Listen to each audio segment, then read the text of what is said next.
Prepping and storing your tomato is the easiest way to have a quick meal and saves you time and energy. Guys, in today's tutorials, I want to show you the easiest way to store and prep your tomato. This tomato, you could use it for your stew, your jollof rice, your spaghetti, just whatever. It just saves you time and stress, most especially if you're a working class that goes out very early or you have kids you take to school. When you just cook this tomato, put it in a pot, go in with water, your jollof rice is definitely ready, no time.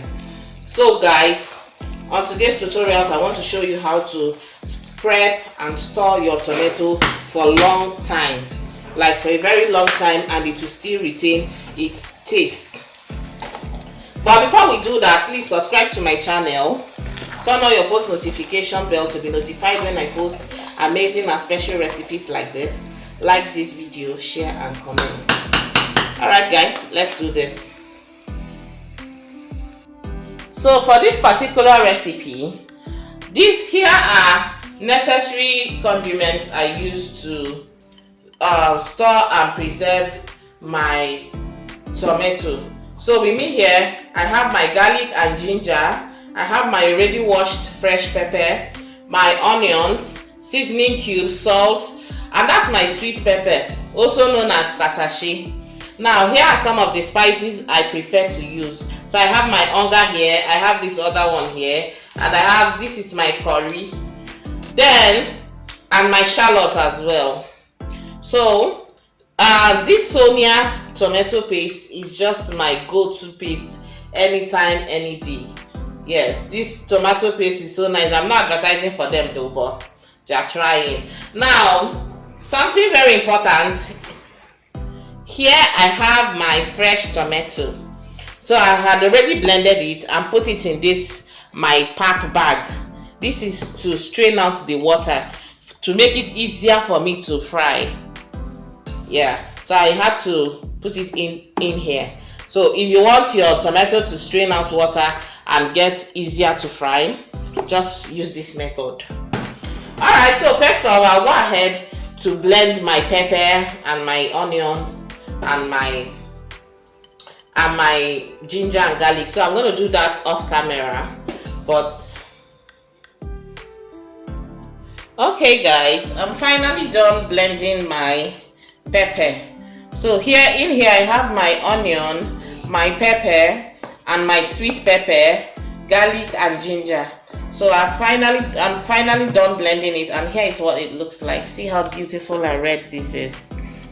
So I'll set this aside and get it ready.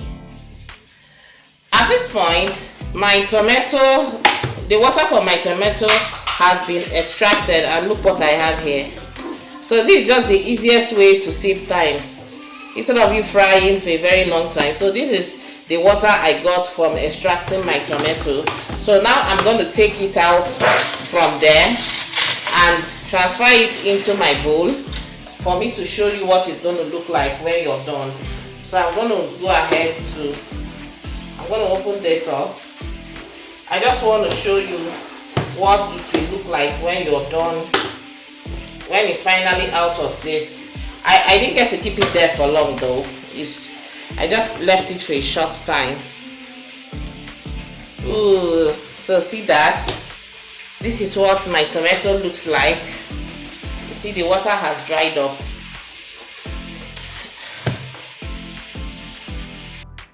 I have, in my pot, I have my vegetable oil already heated. So while I've heated that, I'll go in with my bay leaf. So here is what bay leaf looks like. I'd already washed it, so I'll go in with my bay leaf. This is to infuse more taste. And then my onions, chopped onions.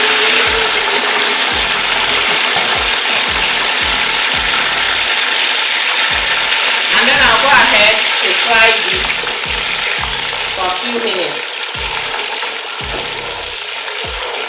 Now, for preference purposes, you can choose to skip this part, but I have to do this part because I want to infuse more taste into my oil. So that's the reason why I like to fry my oil a bit.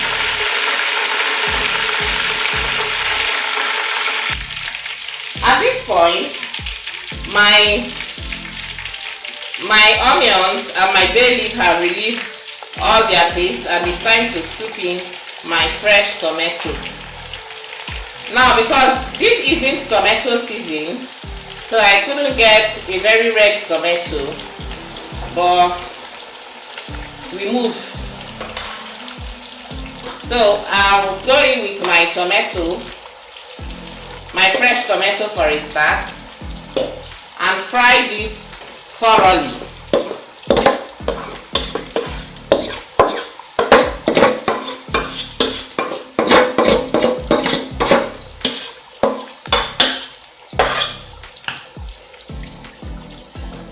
So while I have my tomato in here, I will go ahead to go in with my pepper. With my pepper mix, this is the essence of this pepper mix is to infuse some redness into my tomato, and as well increase the quantity, because this isn't tomato season at all. So one has to do what it has to do. So this process just makes your tomato comes out very, very red, like really, really red. I don't even know if this pot is going to be enough, but I might end up changing this pot as time goes on, but let me just start and see how it goes. Alright, so I'll go ahead to fry this for close to 40 minutes to see what we've got.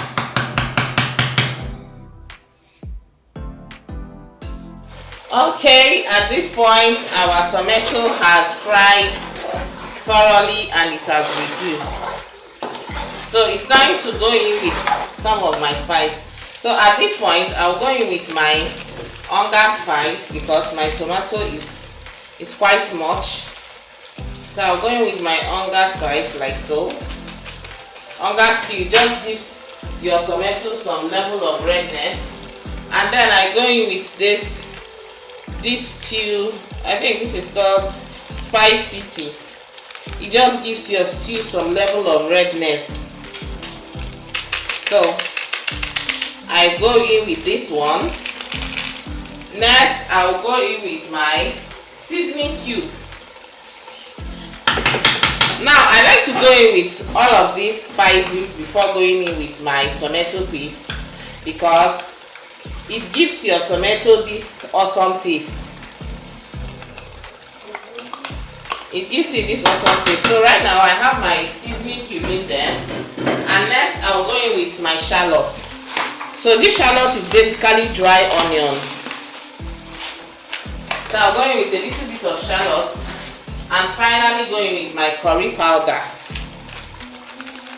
Now I like to prep my stew this way because it just makes labor easier and faster. I don't know if you get, because when the kids are set for school, you just take out your stew base and just go in with your meat stock and your stew is ready. Or you could go in with your meat stock and then make your jollof rice or whatever. That's whatever you want to do with it. It just makes it very easy. And with this recipe, you could switch between beef or chicken. Like you could choose to go in with your beef or your chicken. Any which one will just go. So so while I've done that, I'll go in with my tomato paste. It's quite a huge batch though. It's very economical and save time, most importantly. It saves you the time of having to do this all over again afresh all the time. So going with my tomato paste. Alright, at this point I'm done transferring my tomato paste into my pot. So I'll just give this a huge stir. I'll stir to combine. So because I was having, my pot was a kind of small earlier, so I had to split my tomato into two. The fresh tomato, I had to split it into two bags so that I'll be able to have enough space in here for my tomato paste. So as it stands now, it's time to return it back now that my tomato is fully fried. So I'm going to return the bag I took out earlier. I had to do this in a separate pan because I never wanted an overflow. So right now, I'm just going to stir to incorporate everything so that everything is going to have, I'll stir to incorporate. And then, while I incorporate that, at this process, it is time to go in with my salt.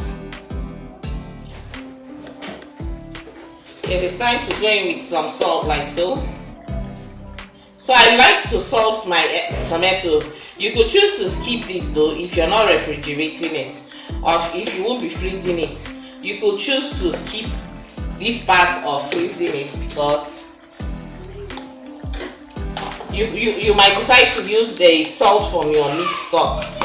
But for me, I like to just prepare everything and get it ready so that I'll just know that once I go in with my meat stock, my stew will be ready. Alright, now that I have